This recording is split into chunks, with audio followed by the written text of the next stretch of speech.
let's start. I'm going to introduce our panelists, or they're going to introduce themselves rather. So tell us your name, where you work, and how long you've been licensed. Hello, my name is Carrie. I've been a realtor for 18 years and I'm with Midwest Properties, ERA Powered. Hi there, my name is Rockel. I'm with the Blend Group up at Keller Williams Grand Rapids North, and I have had my license for shy of 4 years now. And then I'm Darryl Matthews with the Lucas Howard Group at Keller Williams East, and I've been licensed for 7 years now. Okay, so we're going to get started with our first question. When reading our GRAR Facebook page, you will notice that there is often an us versus them mentality. The spirit of cooperation is needed now more than ever. What are some of your biggest concerns you are seeing with listings that can be improved upon? And the second follow-up to that, what are some examples of the best practices you've seen that listing agents utilize that highlight our spirit of cooperation? So Carrie, I'm going to have you take this one first. All right, I'm ready. All right, so the hot topic is the delay addendum. You know, I was on the board when we adopted the delay addendum, and I still have to ask questions because it's confusing. And I think agents just don't understand what the meaning of it is. So I would like people to get better educated on the delay addendum. I know some agents choose not to use it. Maybe a seller just wants a really good offer, and then all of a sudden you see a deadline where there wasn't a deadline before. So it's frustrating for buyers agents, it's frustrating for buyers. You know, you get ready to submit a really good offer, and then boom, now they've called an offer deadline, and you wonder if they've used your offer to do that. So it's frustrating. So I think the most important thing is transparency. So when you are listing a home, we want to know if you've actually discussed the delay addendum with your seller. So I would like to see maybe in the agent comments, you know, seller has decided to look at offers as they come, decide against the delay addendum. I think that would help. Also, if a deadline is called, then in the agent comments, I would like to get an explanation from the listing agent as to why. I think that would help agents communicate better, would help us communicate with our buyers, but it's just so frustrating, you know, and you get a really good listing, you get an offer over in an hour, and then boom, there's a deadline. So I think that's frustrating that people just don't understand how that works. You know, and something else too that I think is important for DRs and maybe brokers, when an agent is actually going live on a listing, have that conversation with them. Make sure that they've actually talked to the seller, because sometimes it doesn't feel like they have. So that's a bit frustrating. So that would be it on that. So the things I love about this market, and Jody's spirit of cooperation theme this year, is the communication. I love the fact that I talk to more realtors now than I have in 18 years. I think we learn from each other, we lift each other up, we can cry on each other's shoulders, but the communication is so important to me that I just feel like we're growing together. I love when listing agents give that summary of how many offers, how many conventional, because we can take that back to our buyers. That helps us, you know, with our credibility to our buyers, and helps us educate them on the next offer. So I think it's great that we're communicating more and trying to help each other out. Okay, so two-parter. I will start because I am an optimist. We're going to start with the positive things that are happening in our association. So I honestly think our association is pretty great. I hear horror stories about what other agents that I've met at like Mega Camp up at Keller Williams in other states even are experiencing, and we have a tight-knit group, which is pretty awesome. Love seeing that there's another agent that I know on the other side of the deal, which makes life a lot easier. So some of the things I really like that are going on that is seeming to be more common now than previously, like last year, is the loser email that you mentioned. Right. So I really love when agents will take the time to actually call and have a conversation and still kind of build that relationship with me, and that opportunity to do that with them, because I know that helps our clients in the long run, and the listing agent doesn't paid us, right? But having that email to be able to actually screenshot it and send it to the buyers is just kind of a way to show that the other agent is also on our side. They are trying to educate us and show us what other people are doing to win. And also kind of builds more trust with our buyers because we're not just saying, oh, you know, we lost because their offers are higher. We actually kind of have proof to show that this is actually what's happening. This is directly from the listing agent. And sometimes that's a great learning opportunity for them to know that we might have to throw more out there the next time around. Something that I wish that maybe we would spend more time on the listing side of things. Everyone's used to getting that phone call, I'm sure, from the buyer's agent asking what's most important to the seller. And I'm sure a lot of agents are probably sitting there rolling their eyes going, oh my gosh, well, money, obviously. But I've asked that question to listing agents a few times and they didn't know how to answer it. And money isn't always the most important to the seller, right? Sometimes it's possession. Maybe there's something in the home that might stay in the home otherwise, but we find out that it's sentimental. Maybe there's flowers that belong to a deceased grandparent in the backyard or something that they'd like to take with them. When the listing agent will go that extra mile to really know their client, it allows us to make sure that we're writing an offer that the seller is actually really happy to accept, and it's not just all about money, but more sentimental, especially since most of the time we don't do buyer letters. So any way that we can take care of the seller. So we're a team, right? Like when we get under contract on the other side, the listing agent and the buyer's agent becomes a team and we're working together to get to the closing table. And that is missed. I think there is that kind of us versus them, and we shouldn't be that way. I'll start with positives as well. I have seen a trend of what sellers are looking for in the showing time notes. For instance, when you tell folks that there are offers on the table, you'll list out, hey, this is what is important to the sellers here. I really love that because then it saves us from a call, right? Mm-hmm. Communication is always hard, especially on a Sunday, and all offers are due. Hate to bother other agents. And in addition to that, I do like when there's clarification in the agent remarks that says, we're okay on buyer letters, our escalation clauses as well, and this is our deadline. We can go really deep there, but not needed. In terms of improvement, it's the other side, right? Communication. Love if you're not going to fill out the listing information in full, I think that it's important to definitely pick up your phone and be ready for it. Hard on a Sunday or Monday morning when it's multiple offers, but we need it from buyer's agents. Yes, 70 showings. Just imagine how many families are depending on you to pick up your phone so that you can get the most money for your seller. So good stuff.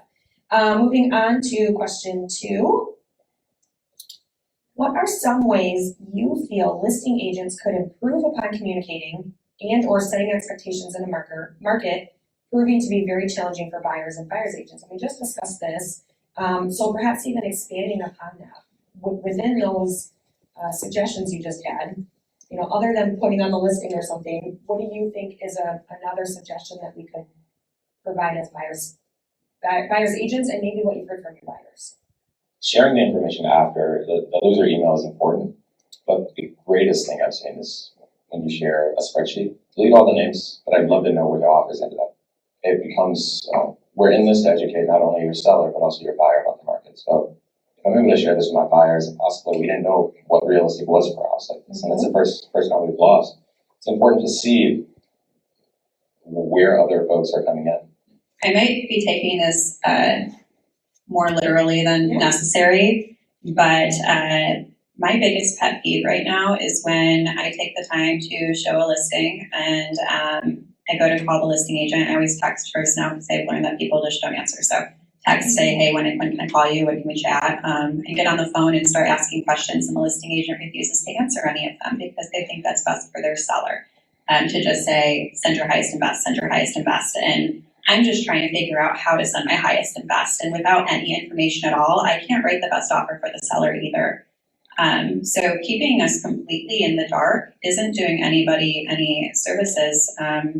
You know, if you're willing to tell me we have 10 offers and I ask if any of them are over list, if any of them are cash, any of that kind of stuff, it's going to allow me to structure the offer in the best way for my seller to win and also for the seller to get the offer they're looking for.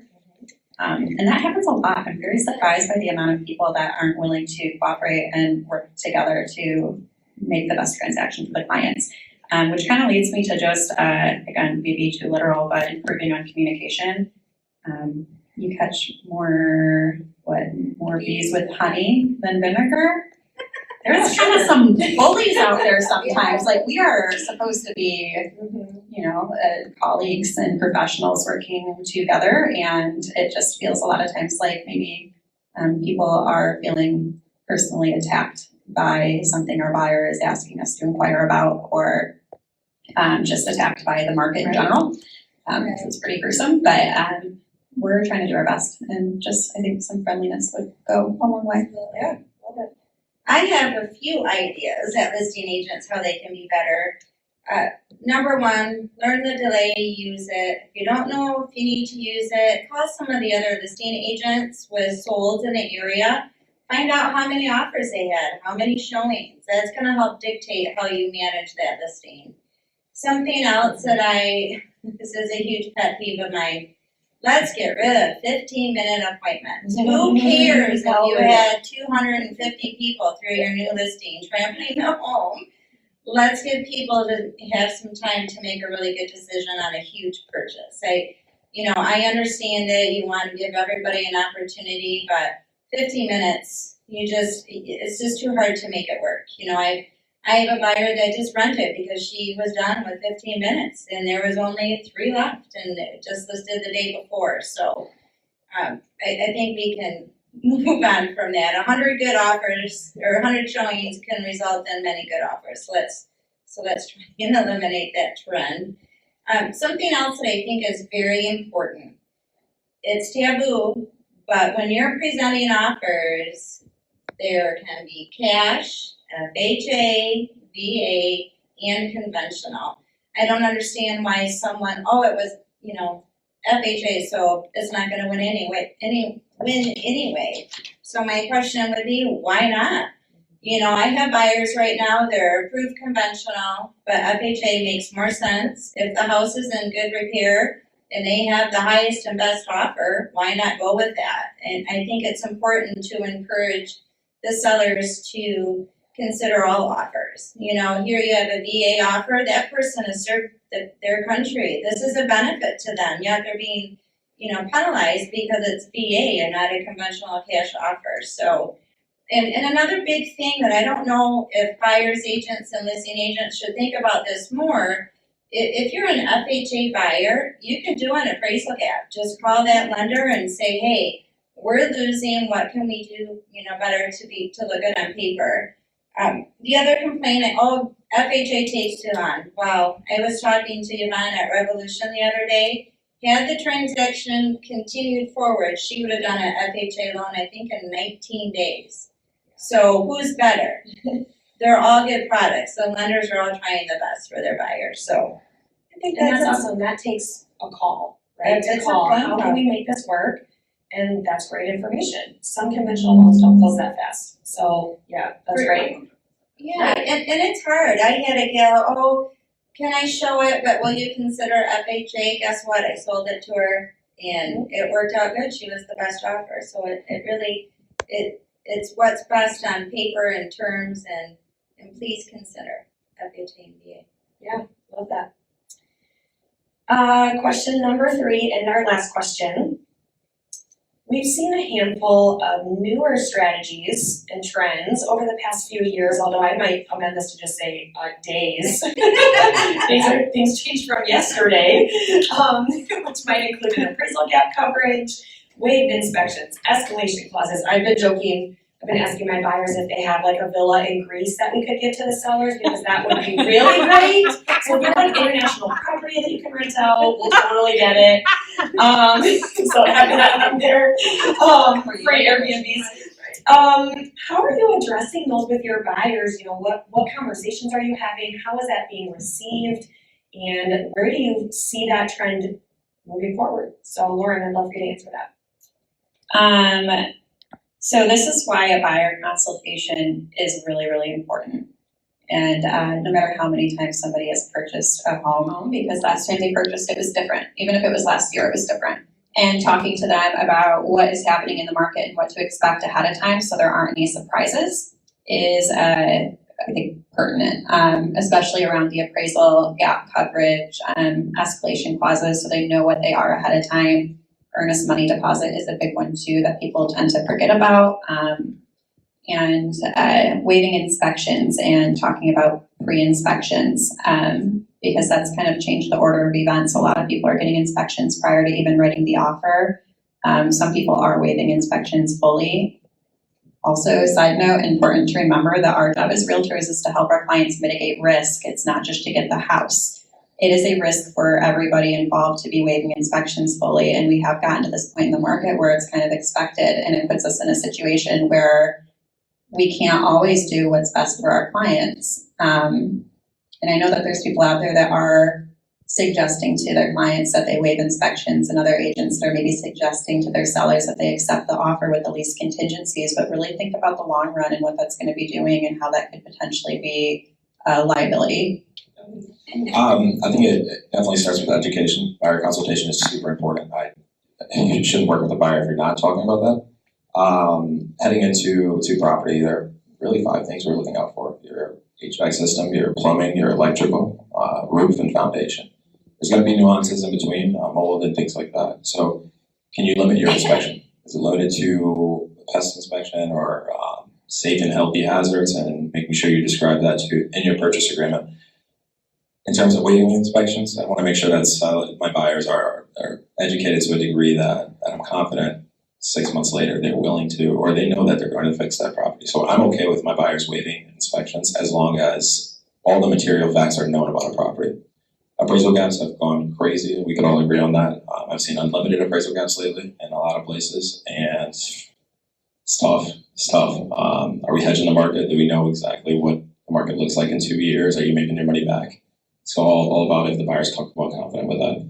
Otherwise, we've seen seller paid closing costs on our side to become more successful, and it's all about education. So, yeah. So, I am a professional offer writer for several clients, and I have been for over a year on 2 of them.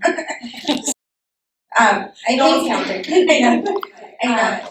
And it's hard and it's frustrating. We're all worn out, but we have to remember when we're meeting with a client, the education part that's so key. You want to be upbeat. You want to explain the situation. You want to give them all their options, but I think it's so important to explain, even on paper, so they can see it. Maybe even I have a flyer that I use and I have my client sign it. Just explaining what an appraisal gap is, what the escalation clause does, what happens when you waive inspections, and have pros and cons for both. But have that conversation before you even go out. And I agree, pertinent facts are huge. You know, there could be water in the walls and you just don't know it. So it's important to have that conversation. But buyers need to, we facilitate how they feel. So if we're stressed and we're negative, just try and be positive. You know what? This is a journey. Let's go look at 50 houses because one of them is going to stick. And once you find that house, you're going to forget about all the heartache and disappointment. But it's just so important to be honest with them, but explain the risks and explain how everything is going. And, you know, kudos to those realtors that submit offers for list price for their FHA buyers. They're trying. But I just always feel so bad that I'll never, you know, there's going to be 30 other list, you know, offers with above the list price. So just be honest, transparent, and really take care of those buyers. Some good points that you guys have made, I just want to reiterate. One thing that came to mind about inspections that you had mentioned about a mortgage type, maybe as listing agents educating your sellers on inspections are not bad, right? Just like maybe an FHA offer is not bad, and I know it's not bad, but why inspections are okay. That it's okay to accept an offer with inspections because you've taken care of the home, you've done a good job, everything's gonna be fine. And buyers understand the weight that an inspection holds, so they probably aren't gonna nitpick either. And if they do, well, okay, you've got 29 other buyers to choose from. So maybe some education on that side too is, if you weren't already licensed, would you get your license in this market? Carrie? Well, I guess I probably would, because if I was not already licensed, I would know that it's hot and that things are selling well. I just wouldn't be aware of the downfalls of being a buyer agent, so I probably would. What do you think, Lauren?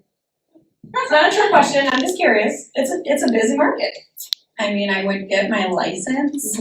I don't know how long I would have it.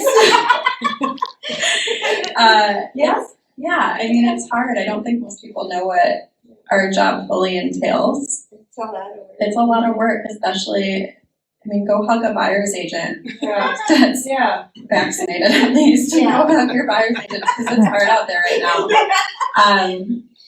There's a lot of newer agents that are really struggling, and I thought it was hard when I got in. It's so much harder now. It was hard when you got in.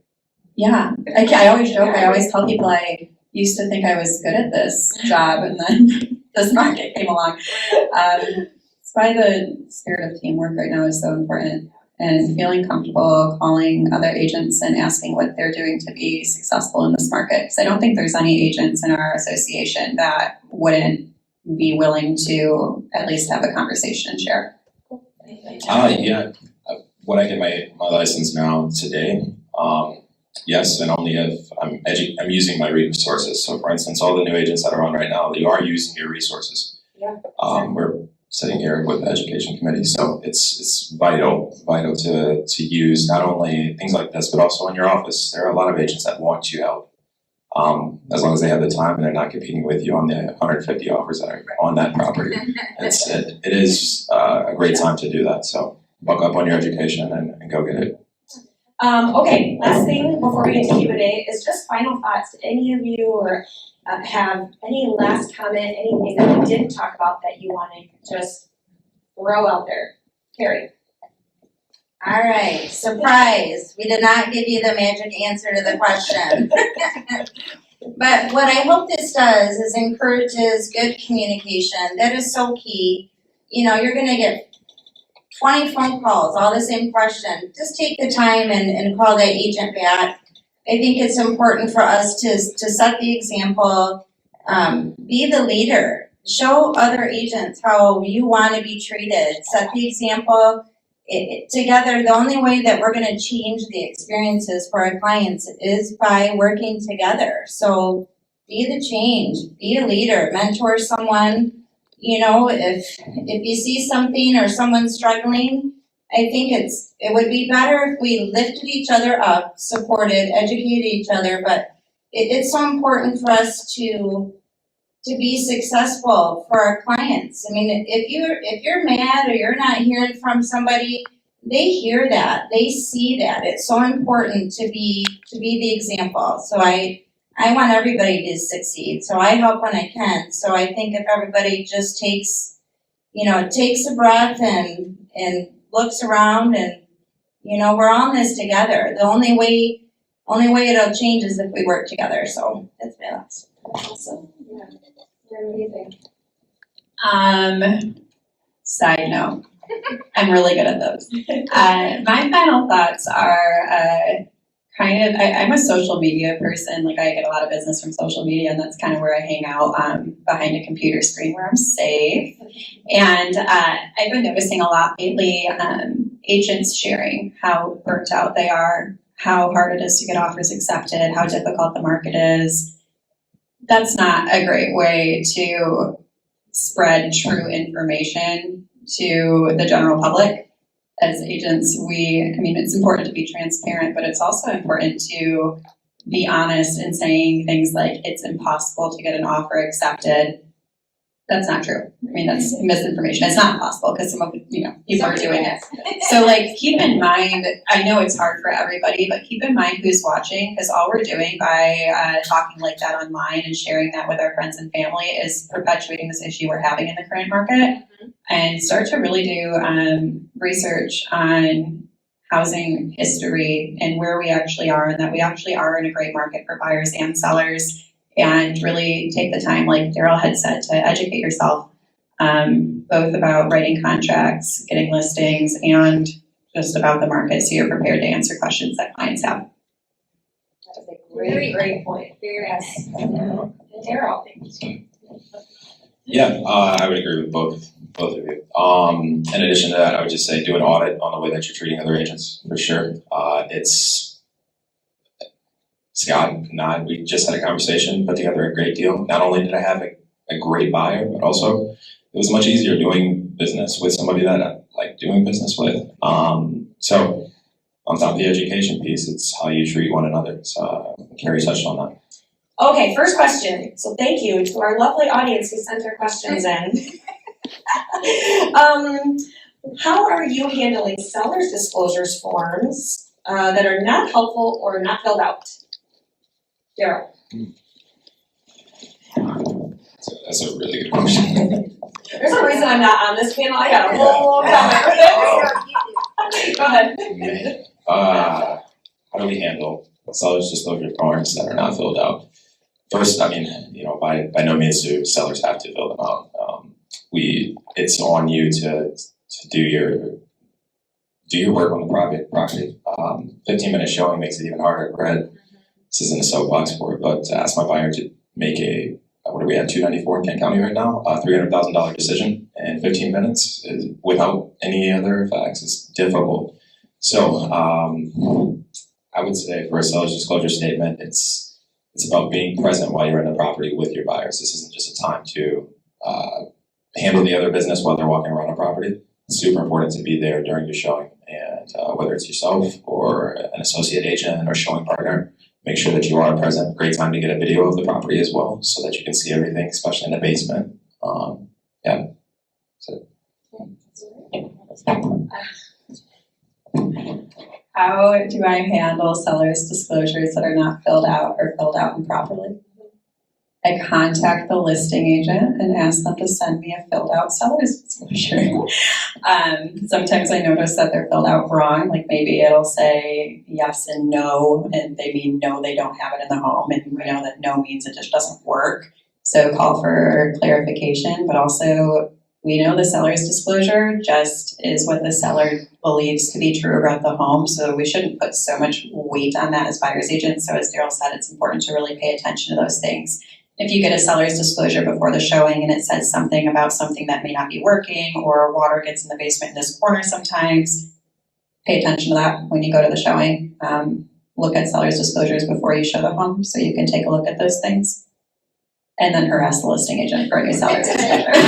Kindly harass. Okay, Carrie. All right. So my favorite thing is to get a seller's disclosure that's 15 years old. And yes, they still do exist. Before I show a property, I send the buyer the listing and the seller's disclosure so they can review it before the showing. And I agree, it's important if there's something that's flagged on that seller's disclosure, look at it at the house. But know what's wrong, know what to look for when you get there in case they don't take a look at it, so you're prepared for that. But again, it's hard. Some people just don't understand how to fill it out. You can ask the listing agent, maybe if you notice something that's at the house, I've let listing agents know, by the way, there's water in the basement, and I see you marked no, and you added water in the basement. So, but you want to be nice about it. You just want to say, hey, I didn't know if you know this, but there's water in the basement. There's nothing more discouraging than sellers never lived in their property. Yeah, but they've rehabbed it for the last 6 months. So listing agents, if your sellers know anything, please have them fill it out. But it's such a tough call. It's hard to get a seller to answer, after the fact, so. But what I'm hearing is, again, it all comes down to communication. Talking to your buyers and the listing agent and gathering as much information as you can. So, yep. Next question. How are you keeping your buyers' spirits up and motivated in this market? And I'm going to add, and your own. So you and your buyers, how are you staying motivated? Wine, red wine. Yes. That's my Great job. motivator. No. Carrie speaks for everyone. Right.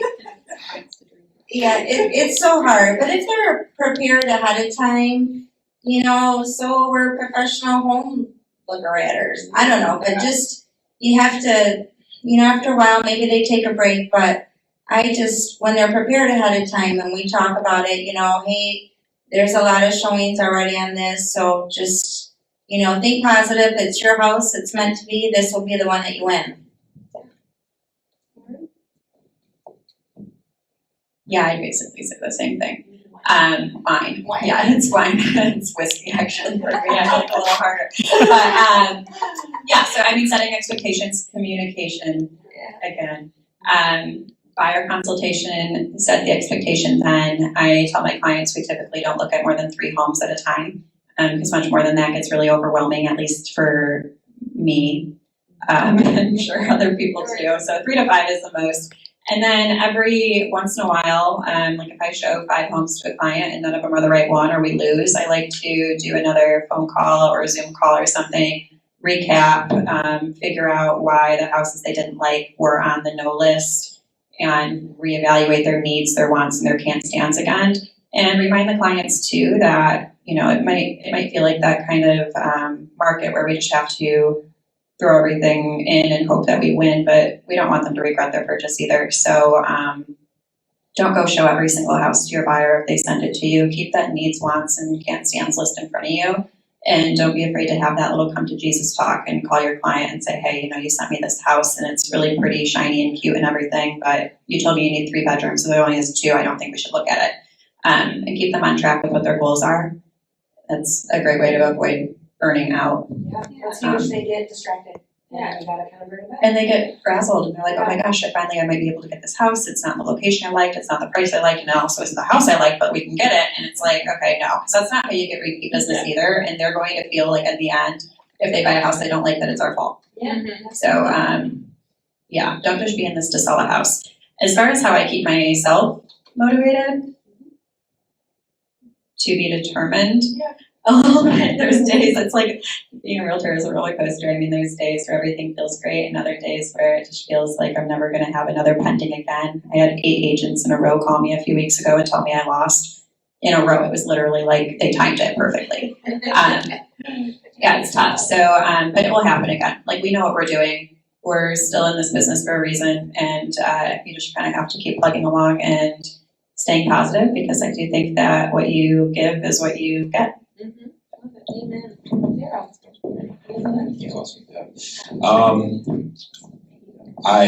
Just optimism, number one, and lots of pep talks with buyers. I think it's important to gather as much information on the, loser call is what we're calling it. Let's call it an education call. Since we said that word 50 times. Yeah, definitely. Sharing that information so they know where they are, and then it's always, when you go through that 2 or 3 times, you want to have that reality check meeting where you pull up comps and say, hey, this is where things have sold in your area. Could you see yourself competing to this degree? Maybe even calling those listing agents that have sold that property. Hey, was there any appraisal gap difference here? Because I'm trying to educate some buyers to figure out if this is the market where they should play. I think that's all the questions. There was one last comment, Darryl. Ryan Ogle would like a fashion consultation. I knew it. Yes. Shout For out obvious reasons. You got it right. Gosh, thank you so much for being here. Yeah, the goal, as you've heard many times, is to educate. We are all in it together. We genuinely want the same thing, right? To help people buy and sell homes. Right. Let's just do it together and be happy and make money and drink wine after, or whiskey, or whatever. And